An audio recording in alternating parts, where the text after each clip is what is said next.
Okay, the next technique sample is the felled hem. This is a double folded hem. It can be used on lightweight fabrics that you don't want to use a rolled hem on.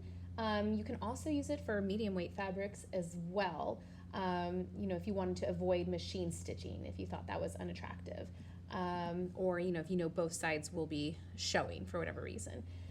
So anyways, I do have a little sample that has a seam in it, just to demonstrate like what do you do with these, if a seam's in your way when you're trying to hem the bottom of your garment.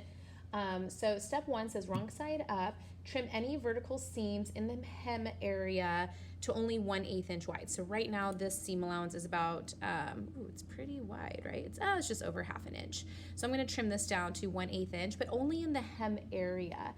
And in my case, my hem is actually going to be 3/4 inch from the edge, because step number 3 says to trim my hem allowance, which I actually did that beforehand.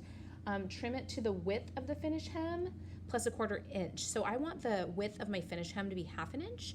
So I'm adding 1/4 inch for that part that gets turned under that second time. So I need a total of 3/4 inch. So that means I really only need to trim my vertical seam for 3/4 inch. So I'm gonna go ahead and kind of get my blue slider and just sort of note where that is.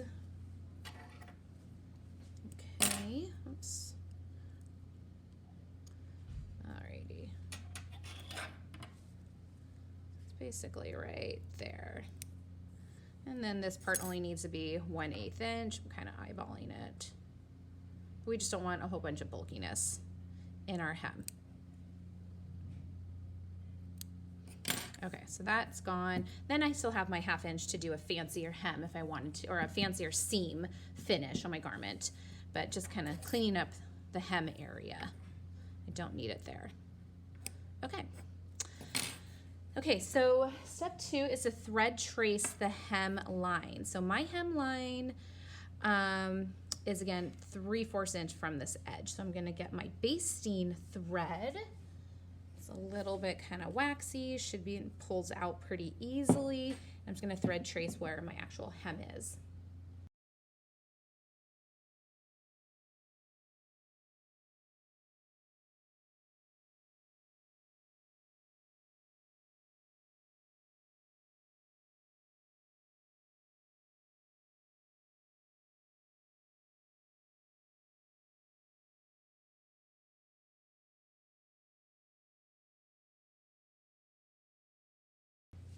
All right, the next step would be to fold on the wrong side of your fabric, fold under 1/4 inch, and then your book really talks about pleating it with your fingers. They don't say take it to the iron. They really just want you to kind of finger press that 1/4 inch.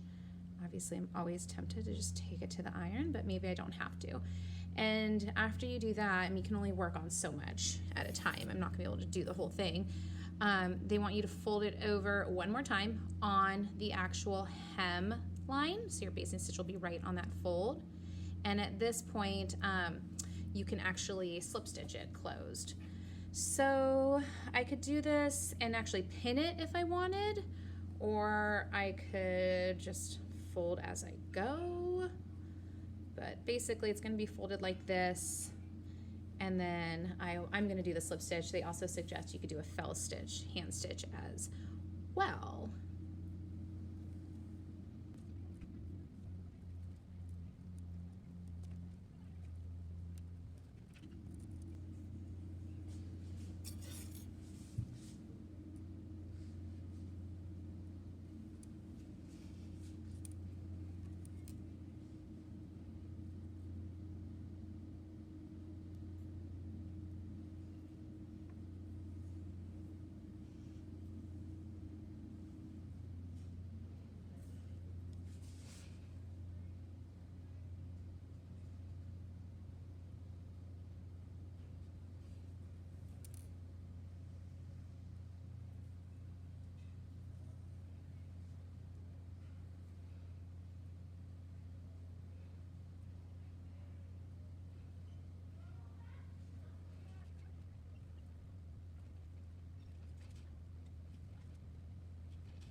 Okay, our last step is to go ahead and pull out our basted thread line, our hemline. Comes out nice and easy. Of course, I would like to take this to the iron and give it a little bit of a press. I mean, some people might argue it's not a good idea because we don't want to press a fold line on the outer part of our garment. But anyways, that is the end of this technique sample.